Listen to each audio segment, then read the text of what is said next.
I haven't looked at a copy of Wraith the Oblivion in well over 20 years now. I had both the first and the second editions when they had come out at the time. Never ran it, never played a Wraith character. Mostly just kind of wanted them just for the completionist's sake of, understanding how, that part of the spirit world and how ghosts operate within the greater World of Darkness setting and all that. On the surface, in terms of the philosophy of Wraith, you would think the easy go-to is it's about mortality. I'm not going there, though. I'm going to say that Wraith is really much more about identity, and insofar as it touches on mortality, there is the notion of the erosion of identity and the things needed to maintain one's identity. Your fetters and your passions are more what define you and who you are than necessarily your name or the labels you attach yourself. Real identity is just your sense of yourself, that you are who you are. In modern times, thanks to social media profiles and biographical entries in the backs of books and all that kind of stuff, we try to find condensed little ways to label ourselves so we can describe ourselves in shorthand to other people who haven't actually have the time or the opportunity to meet with us and interact with us on a long enough scale that you can really kind of get a sense of what that person's trajectory is. And over time, this has caused us to possibly lean too much into these self-appointed labeled type identities, because that's not like really what we are. We're not our names. Those are just mouth sounds that we make to get each other's attention. Not too much different than how birds will have a very specific call so they can recognize their hatchlings when they're trying to bring insects back to their nest in the grass and all that kind of stuff. We are not our occupations. We are not our hobbies. We are of sorts kind of an entity of semi-conscious quantum tunneling, carving our own individual paths through a somewhat subjective reality. And it's only by virtue of the fact that there is some sort of thing going on around us that gives us some sort of common ground of agreement that we're able to, develop a greater, flatter, neutralized sense of what existence is. But were we more primitive beings, we would live in a world of nothing but omen. So Wraith, though, you're playing the dead. You're playing ghosts. Part of its dynamic is obviously why are you a ghost? What makes some spirits stay on, and why do some move on to a deeper, further form of afterlife, or just disappear entirely? Wraith, like a lot of other kind of ghost fiction, kind of just leans in the idea that, these are people who are somewhat strong-willed on some level, and or have some sort of deeply unresolved issue that their psyche could not let go of upon the moment of passing. That gives them an anchor, the fetter, as it were, or the passion being the thing that's holding them together. These is all just an analogy for the own human psyche, and there's a lot of stuff, particularly about Jungian psychology, that's built into Wraith. The thing that caused Wraith games to famously kind of devolve is you're not only playing your own character when you're playing in Wraith, you're also playing another player's shadow. On some levels, this kind of subtly feeds into the psychological, inherent existential question of Wraith, is of the whole, who am I? Am I playing my character, or am I playing someone else's character? And because you're playing someone else's shadow, you're directly, sharing responsibility with the character that somebody else created, and you're constantly trying to subvert them and cause their goals to fail. I mean, like I said, it creates a dynamic when you're within your player character group that, while I said on some kind of subtly brilliant level, does kind of even get the players themselves on some level to question the who am I in terms of the who am I playing in this game. Which character is really the more important? Is it your player character, or is it the shadow of someone else's character? I mean, both have their valid place and use, after all. But if it was just two people playing a hero and a villain just having like a fight, that's one thing. But like they're not in each other's heads. As far as I'm aware, Wraith was like the very first of the White Wolf World of Darkness games to kind of just quietly, stop being made. They never had that third edition, revised edition of Wraith. It was just the first two.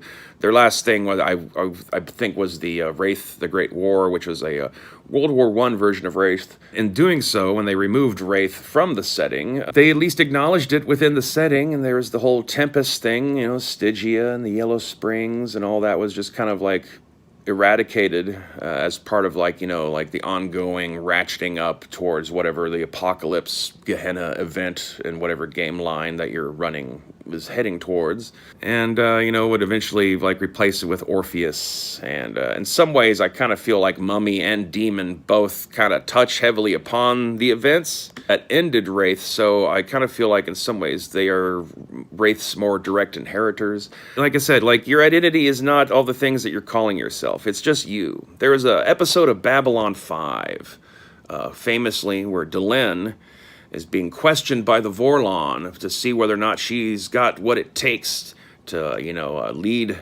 this next great war against the shadows. And so they bring out of stasis Jack the Ripper, one of the most like old-fashioned 1960s Star Trek ripoff kind of bullshit ideas to do in your sci-fi show, but that's all besides the point. As he's like interrogating her and torturing her, the question he keeps coming back to is, who are you? Who are you? And what I always kind of felt that they never even really quite got to in that episode, but what even I remember as a kid when watching it, feeling was the obvious answer is I am. It's not your accomplishments. All that's in the past and gone. It's not your forward trajectory is really more informative about who you are than your I guess your legacy path. Where you have been doesn't matter really as much as opposed to where you're going. We don't view it that way though. We are very turned back upon ourselves and constantly fretting over what's happened, and this leaves us blindsided just kind of as a species in many ways. We're always fighting yesterday's war, so to say. But your identity is a nameless thing. It is just you. That's all it has to be. I am. Enter a world of magic and the paranormal with Ghosts of the Shadow Zone. 2 complete tabletop games in one, featuring source material such as The Young and the Restless Dead and Secrets of the Lesbian Illuminati, as seen in the classic horror tabletop collection. Available now at Amazon.com and DriveThruRPG. This right here is an original copy of Changeling the Dreaming, first edition, from the very first print run, the very first batch of these books that showed up in Boulder, Colorado, which is where I was living at the time. This one in particular had been shoplifted from I want to say a B. Dalton's at a mall by a friend of mine, who I then in turn won from in a bet over how long archery class at our high school lasted. He thought it was half a semester. I said it was a quarter semester. I turned out to be correct. And so, to this day, I still have this copy of Changeling, in large part just because of the fact that since my friend there was a rich kid who was a bit of an eccentric Robert Smith wannabe kind of type of guy, he would take ritual occult classes at a bookstore in Denver once a week. I went to one of those, and they didn't like me much because I kept asking awkward questions about exactly how all this was supposed to work. And I don't know, I just always thought it was kind of cool that I could say that I won this in a battle of wits from a ritual magician, with an asterisk.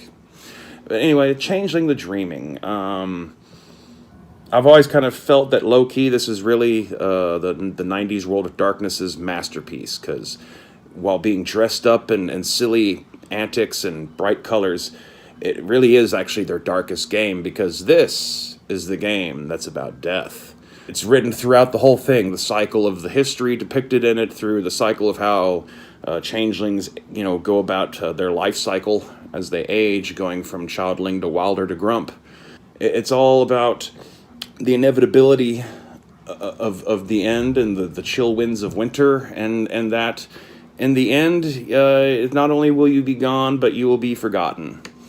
It's full of wonderful character archetypes to play in the form of the Cathane, all of which like are embodiments of these interesting combinations of psychological tropes that more than any other White Wolf game, I would say, like maps onto the behavior models of a lot of actual people archetypes that people in life kind of fall into. I mean, as many human beings as there's only so many variations of the same set of genes that you will find. And so even though no one's quite identical, we do all kind of fall into certain kind of personality columns in some ways. And this game is really good at hitting on a lot of the core ones. Although a lot of the White Wolf games kind of try to do that in different ways. But like I said, this one is where they hit their peak. But not only is it about the cycle of life and death, starting off as a kid, growing up, growing older, and eventually, winter coming and all that kind of obvious analogies. There's the concept of that they're changelings. These are creatures that once had been on a rampage on this world until they were cut off from their dreaming state and were kind of trapped here and are kind of forced to take people over and live out their lives and kind of, jump from person to person, while the kind of magic, the glamour, the raw creativity of art and inventiveness is slowly dying out in the world, despite the fact that at the same time, historically, art has been proliferating, and they are in more ways, mythologically speaking, like their archetype, they're based on fairy folk, but they operate like muses, the muse vampires and psychic vampires that feed off of people's creative outbursts, that they both inspire great works of art and invention, but they end up ultimately destroying that thing because they then reap the harvest of that creativity and drive the people who made these things insane, or eventually leave them uninspired and hollow shells where they can never really quite catch that moment of being in touch with the zeitgeist that they briefly had all those years ago. In terms of analogies that can be drawn to the real life, though, I think a real strong one is to be had about part of the tragedy of Changeling is it's as much like the cycle towards death as it is the attempt to cling to the immortality of youth, and the kinds of damage that does to yourself and your surroundings in a way that the changelings, in order to be able to keep hold of that glamour and that magic that they had so freely as childlings, have to become increasingly isolated from the rest of society, and are viewed as crazy. Because obviously they're still believing that they're fighting fantasy dragons and all that kind of stuff. Especially as they get up into the age of grump, it's still a bit forgivable when you're a wilder, but when you're a grump, it's not really quite so chill anymore. How is anyone supposed to take you serious when you have a wall full of Star Wars action figures in your house? I feel like it typifies, if not in its own way encourages, but there's this whole thing throughout pop culture that's had kind of emerged post-World War II. I don't really think it really started to pick up steam until the late 60s and onward, and definitely was kind of starting to really crystallize in the 80s and 90s. But there's this common theme in a lot of children's entertainment, children's programming, that promoted the idea that adulthood was kind of bad in its own way. That you should cling on to your childhood. You should try to stave off growing up as long as you can, and all that kind of stuff. And throughout all sorts of movies and TV shows, I'm sure you can think of a few if you sit and ponder for a moment. Probably more than one of them starring Tom Hanks. But in Changeling, these are creatures that are doing that. And much of our generation and downward, Generation X on, all kind of suffers from this thing. Kind of a Peter Pan mentality. I would almost call it we're, as a greater generation, we're the Lost Boys generation, because we're the generation of people who try not to grow up and still cling to our childhood shit and still watch our childhood programmings. There is a point you go backwards far enough where people's parents or grandparents were not still collecting, memorabilia of movies they watched when they were 8. My grandfather doesn't have a bunch of Howdy Doody shit all over his house or Bozo the Clown shit all over his house because he got to an age where, the real world took over and he had to go shoot people in Korea and all that kind of shit. Whereas, we've not had to suffer that. And some of it is that own generation's fault because they had a horrible experience with the various wars they went through between World War I, II, Vietnam, and there's been this effort to try to make everyone nicer. Unfortunately, that has not been distributed evenly across the entire planet, because the entire planet is not likely to ever be on the same page about everything, and it's probably for the best. If all of humanity was all of one mind, that's probably a sign that something terrible has happened. But I digress. Changeling the Dreaming. As the changelings age, like I said, there's just the obvious repercussions to their mortal life where they become increasingly isolated socially, detached from what everyone else is doing. They leave behind their life to go out, hang out in the wilderness where they think there's a freehold and all that stuff that no one else can see and all that kind of stuff. But also, it's the things that they have to do to keep renewing their glamour as they get older, too. And the way that changelings harvest their glamour. In their own way, as I said, they are a psychic vampire. A lot of the creatures in the World of Darkness games, not all of them, but a couple of them, have to feed off of humanity in one form or fashion. Vampires are possibly the most literal of that in terms of, drinking blood and actually killing the person physically right then and there, if they choose to. But, demons and changelings and even wraiths, maybe to some minor degree, they all have to harvest some sort of psychic essence out of regular people in order to be able to sustain their magic and whatnot.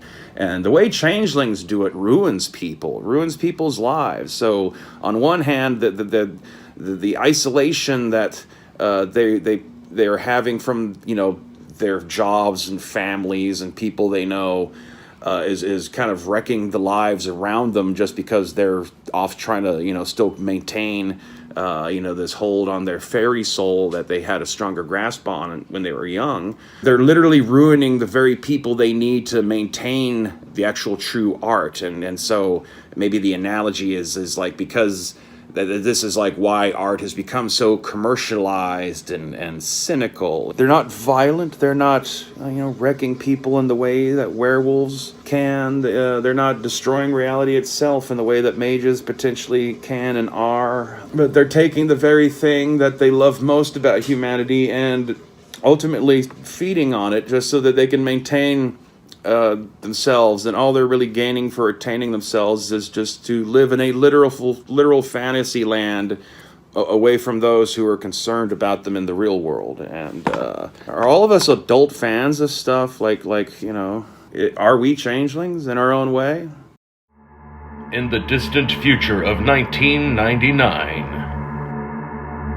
Amazon time barbarians fight to liberate the women of North America against vast armies of trolls and chads under the control of the Rogan Joe. This original tabletop role-playing game is thick with 2 C's. Available now on Amazon.com and DriveThruRPG. Even more so than Wraith, which I haven't looked at in a couple decades, Hunter the Reckoning I never really looked at all. I kind of basically thumbed through it once at a game store. Dragon's Lair, for those of you who've been in Austin and are familiar with that old gaming site. But I just never got into it, man. Earlier, originally for Vampire the Masquerade, going all the way back to the first edition, they had a thing called The Hunters Hunted, which is, kind of just straightforward, real basic. It worked, the way you wanted it to work. The way I wanted it to work, I guess I should say, not the royal you. It was just regular people who had been forcibly made aware of the fact that there's these, monstrous creatures lurking on the edges of the human population that are feeding on us, and that most other people, for one reason or another, just refuse to see it or believe it, or will, violently deny its existence if confronted with it. There's a select few who, for one way or another, the veil has been lifted, and they're able to muster themselves to try to fight back against the darkness, even though they're vastly weaker and don't really have enough support. Many years later, Hunters Hunted was kind of spun out, and they did this whole Year of the Hunter, where basically there's a book for each of the main games describing a type of mortal faction that was aware of that particular creature's existence and was out to get them. Of these, my favorites were probably the Society of Leopold for the Inquisition book, Project Twilight, which was a subdivision of the FBI that was aware of the existence of werewolves, and Demon Hunter X, which was kind of like a anime-ish Demon Slayer in the East kind of write-up. There's a few others too, but those are the ones that I've focused on the most over the years, and currently I have a copy of the Inquisition and Project Twilight. But Hunter the Reckoning, when it came out, the thing that bothered me about it at the time is that it was no longer just regular people fighting back against these beings that are like vastly more powerful than them. I mean, like if you were to run a classic Hunters Hunted or Year of the Hunter style campaign, I mean, like it was like a real like horror game, because when you finally did track down whatever it is that you're trying to track down, like there's nothing that you as a human, even if you've given your character like some of the basic psychic noumena kind of abilities that can possibly go toe to toe with a full bore werewolf or a vampire that's fully charged with blood and in command of all his disciplines, let alone dealing with mages or wraiths or the weird shit that goes on with changelings. It was a struggle. It was possibly a suicide run, and that in a way was like the appeal of it because it was dark.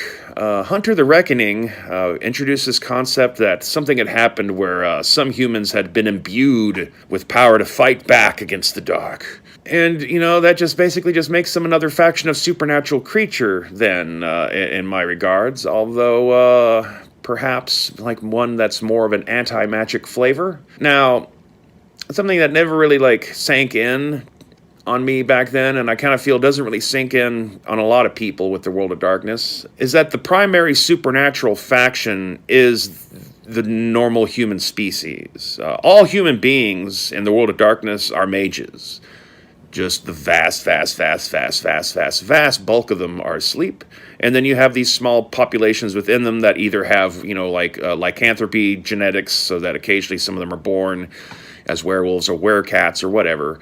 And, also there's a small group of people who've been turned into vampires or other kinds of undead creatures, or who've, had their souls swapped out with fairy folk essences and all that kind of stuff. But at its core, the whole point of Mage the Ascension and the whole fight for Ascension is to get humanity to forcibly wake up and, achieve its true potential. The thing is that humanity doesn't want that, and at least in the World of Darkness, if not possibly in our own world.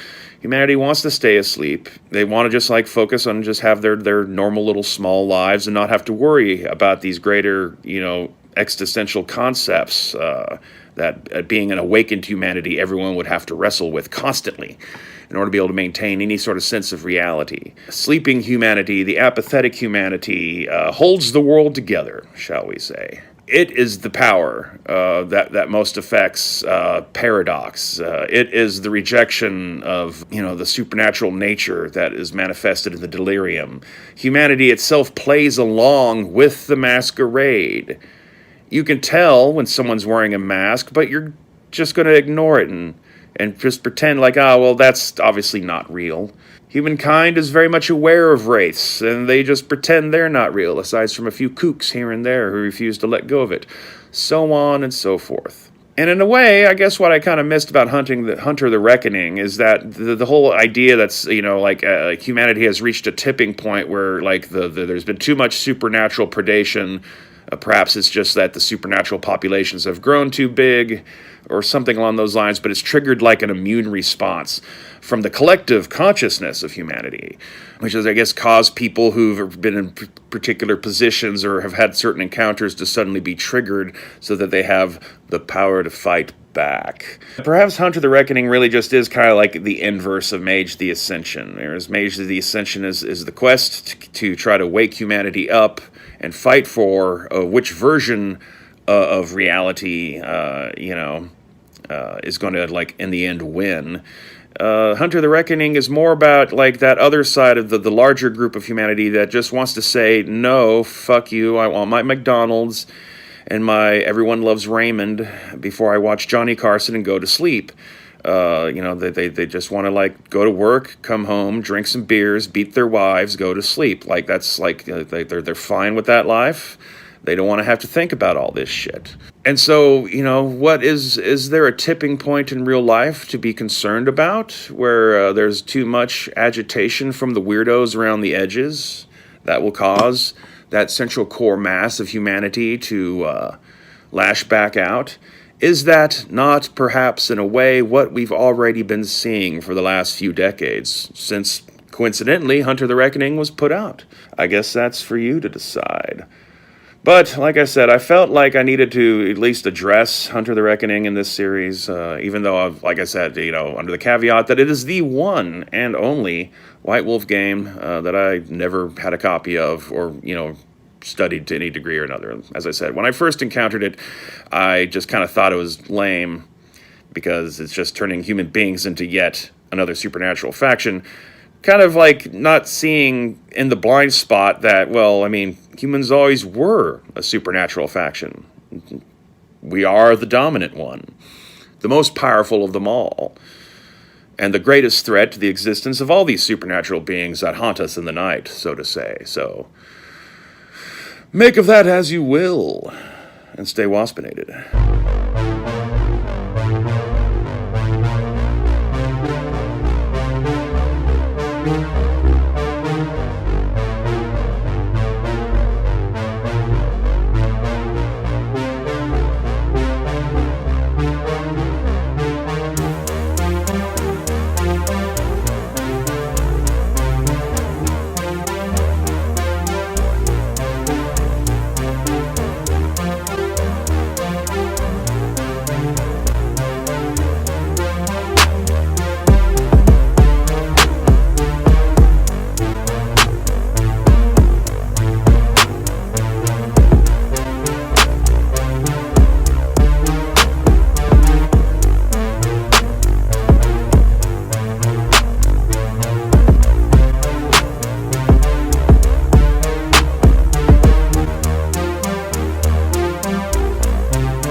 Return to the 3rd century BC and the very dawn of civilization in Pax Luporum, Werewolves of the Republic, complete with campaign-setting sourcebooks for the island of Sicily and the island of Lesbos. Now available as a collected starter kit edition. Available now on Amazon.com and DriveThruRPG.